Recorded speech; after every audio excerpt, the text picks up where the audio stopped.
Hi, Brandon here. It is National Novel Writing Month. This is a challenge that happens every year where writers are challenged to write a novel in 1 month. Loosely defining a novel is 50,000 words. That definition is kind of vague. Most of my novels are quite a bit longer, but 50,000 words is a doable but difficult challenge for 1 month of writing. The goal of this challenge is to get yourself out of a rut, to force yourself to turn off your internal editor and to just write. It's a really great exercise. I did it numerous times before I became a published writer. In fact, The Way of Kings, which my new book in the series is coming out this month, was originally written as part of a National Novel Writing Month challenge. So I think this is a very worthy challenge. Like all things in writing, it might not work for you, right? You may try it and find out your personal writing psychology just does not mesh really well with this type of challenge. You might find that the writing you write trying to follow a challenge like this just is not as good as if you didn't. In that case, feel free to abandon it. However, for those of you who want to try this and have never done it before, I'm going to give you 5 hacks, 5 ways that you can kind of start writing a novel, perhaps without very much preparation, and kind of force yourself to try this challenge. So, first one is something that a lot of us authors do, which is called borrowing your structure. Now, it doesn't happen with every novel. In fact, it doesn't happen with every writer. But a lot of times, books that we write come from us watching a movie, reading a story, hearing about an event, and really liking that genre or that type of story and saying, man, could I write something like that? Then as a writer, we dig into that subgenre, say the heist novel, and say, what are some of the aspects of this type of story that make them really interesting? Why do I like a heist novel? What about it is great? You know what? I really like that heists involve a crew of different people who all have a different speciality who come together and apply their specialized talents to achieving this really difficult goal. And suddenly you have a story that has a structure to it. You realize, hey, we have a scene where we outline the problem. We have a scene with each of the characters being recruited, whether it's Ocean's 11 or whether it is Armageddon or whether it is Inception. They all share some hallmark pieces of their structure. You are followed by some extra training or gathering of equipment where they plan on how they're going to do this, and then you have an ending where you bring together everyone's specialized talents to overcome the problems that pop up.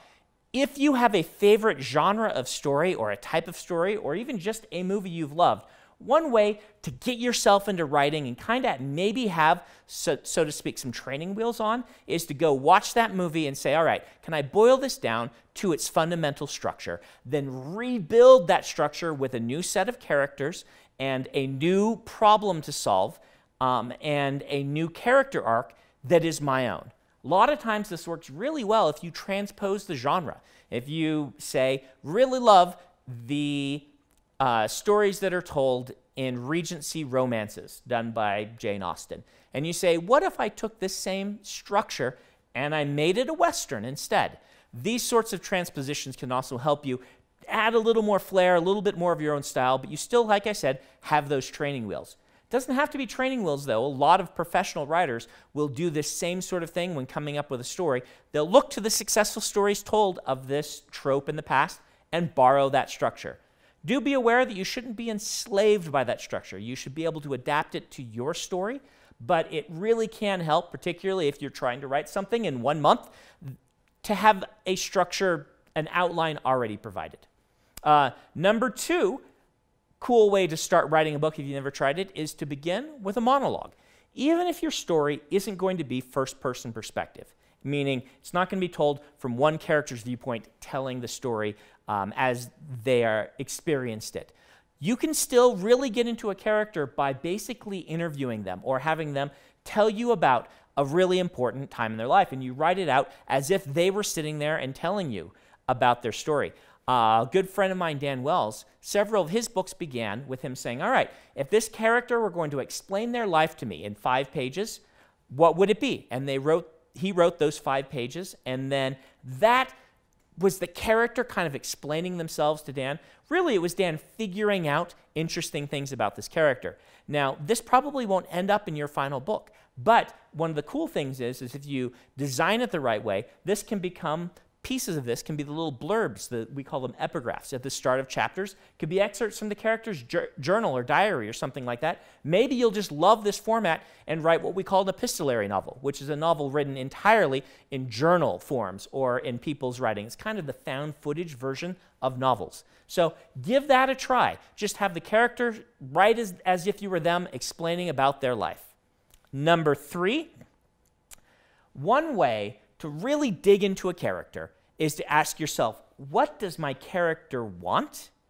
What do they need? How are those two things different? And why can't they have either one? And if you ask yourself these things, it can help you to generate and construct a plot even on the fly. You start writing your characters. Just sit down, start writing their everyday life, figure out what it is that they really want, ask yourself how that's different from what they need. Just do it as you're exploring this character's life in the first few chapters. Then start to construct the obstacles that keep them from having these things that they want. This is just a really good way to start making sure that your story is character-centered. If your story is turning around this character's needs and wants, then you will naturally be including the character in a lot of the story decisions. One way you can go wrong with a book is by making the character not want or need anything. And a lot of times what will happen is that character becomes an external observer of some really interesting story happening with some other character. And as a writing professor, I see this quite a bit from new writers where they've picked the wrong viewpoint. Someone really interesting is doing something, and this character that they thought would be their main character is just observing and commenting on it. You want to avoid that. You want the story to be personal to your viewpoint character. You always want to be picking the viewpoint character who is either changing the most, having the most conflict in their life, or who is actively working on getting what they want the most. Those are good ways to choose who the protagonist of your story might be. Now, number 4 is going to go hand in hand with this.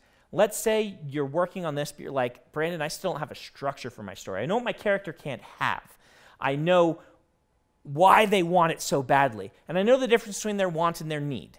Right? I know what they think they want and what will actually make them happy, but I don't have a structure for my story. In this case, number 4 tip is choose your type of progress. I have an entire lecture on this, but if I boil it down, stories are built from 3 ideas. They're a promise, progress toward that promise, and a payoff on that promise. And the progress part is the important part. That's what the bulk of your story is. We get pulled through stories. Things become page turners because we can watch progress toward a goal. And books naturally have this just in the shape of the book. You get to watch. You're like, this book is 500 pages long. As I read, I'm getting closer to that ending. But you want to reinforce this with some sort of plot that you are showing progress toward. Now, in a lot of stories, this might be, for instance, a travelogue. You say, we are starting in the Shire, and we are going to end at Mount Doom, where the ring was forged. And we can watch on the map as the characters get closer and closer and closer. We can see their progress. We can see where they get diverted and can't go the direction where they thought they were going to go because it's difficult. You want always in your story to be moving in a direction, mostly forward, sometimes backward. And this progress does not have to be travelogue. In a mystery, usually the progress is clues. It's an information progress, meaning you have a mystery. You don't know who killed this person. Your characters are going to get clues, information that build upon one another. And some of them are false clues. Some of them are steps backward. Some of them lead you the wrong direction. But you can get a sense as a reader that more clues are gathering, and the image of who did this is becoming more and more and more clear.